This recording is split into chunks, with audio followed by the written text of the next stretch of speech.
10th in points. Yeah, that's where we're at. No, I mean, for us and for me, it's a no different outlook.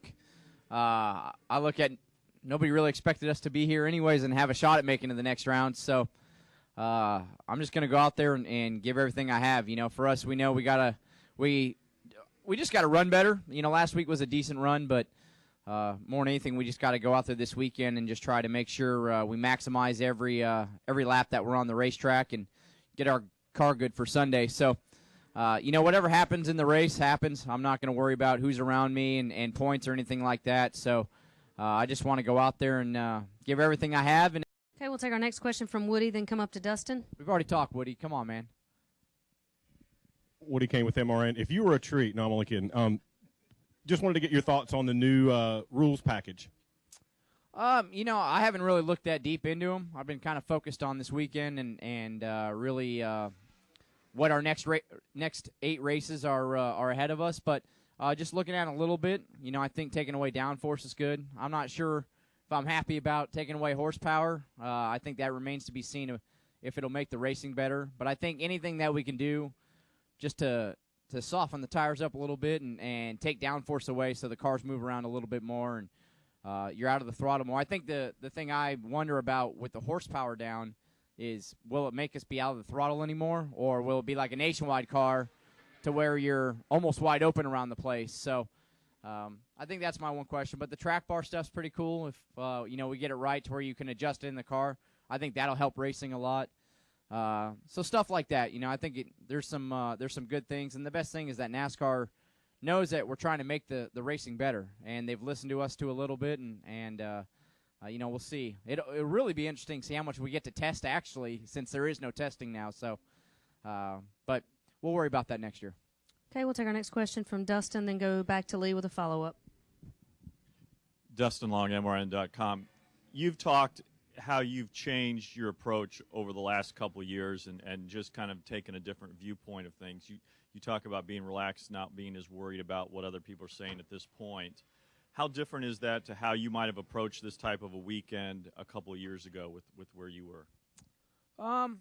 You know, it's the way I look at it now is I think more than ever with this race team, you know, whether it's because it's a single car team and, you know, we work so hard with, you know, we have a lot of great partners and stuff, but we are a small team. You know, we don't have the biggest budget in the world. You know, Tad and Jody Geschichter, and Brad Doherty, but, you know, especially Tad and Jody, I mean, this is their lives when it comes to it. So I think when it comes to putting pressure on myself from what you guys think, I could care less, honestly. You know, most of you have written bad stuff about me. Most of you have written good stuff about me. So in the end, it really doesn't matter. But I think when it comes to the race team, I care more than I ever have because I feel like it is my team. I see on a daily basis what Tad and Jody go through to make sure not just me but all of us on this race team have what we need to go out there and be at our best.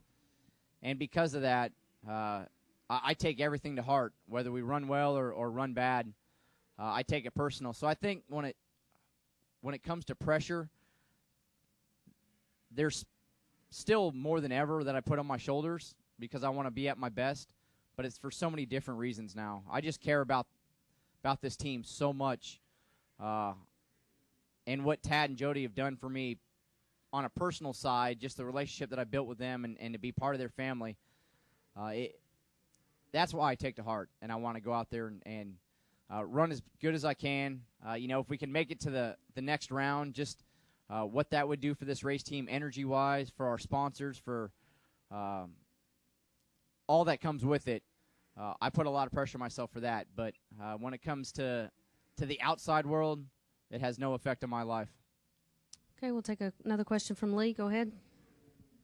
Lee Spencer, Motorsport.com. Can you talk about what it's been like since you guys have switched over to the Richard Childress racing equipment and how much that has helped you guys? Yeah, I mean, it's especially this year with the rule, with the new ride-height rule and just the rules package that we had this year.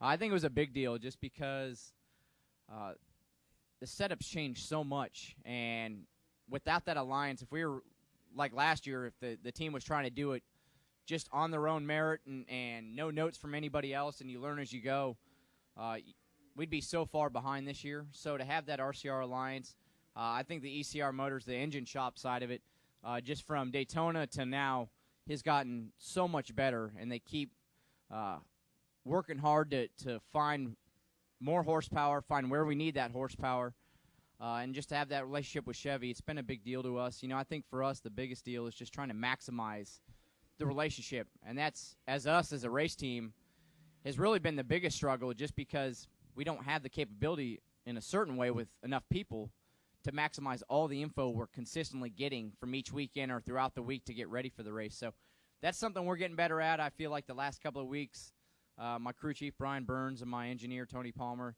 they've come to the racetrack more prepared than I've ever seen them this year. So we're getting better at it, but without the relationship, we definitely wouldn't be here right now. And given what you know about Team Penske, are you surprised at the success that Brad and Joey are having this year? No. I mean, it's, over the last couple of years, you could see it, obviously with Brad winning the championship in 2012. I think the new car maybe threw him a little bit at the beginning of last year, and that's where the little bit of struggle was. But I think at the end of the year, even though Brad didn't make the chase, he was still one of the best guys in the chase, and Joey had a chance at it if he didn't blow up at Chicago. So coming into this year, it doesn't surprise me at all how good they are. Brad and Joey are great drivers, and they're surrounded by a great organization. So it gives us something to reach for, and we're all trying to beat. I like it. Any final question? All right, AJ, good luck this weekend. Thank you, guys. Thank you for your time this morning.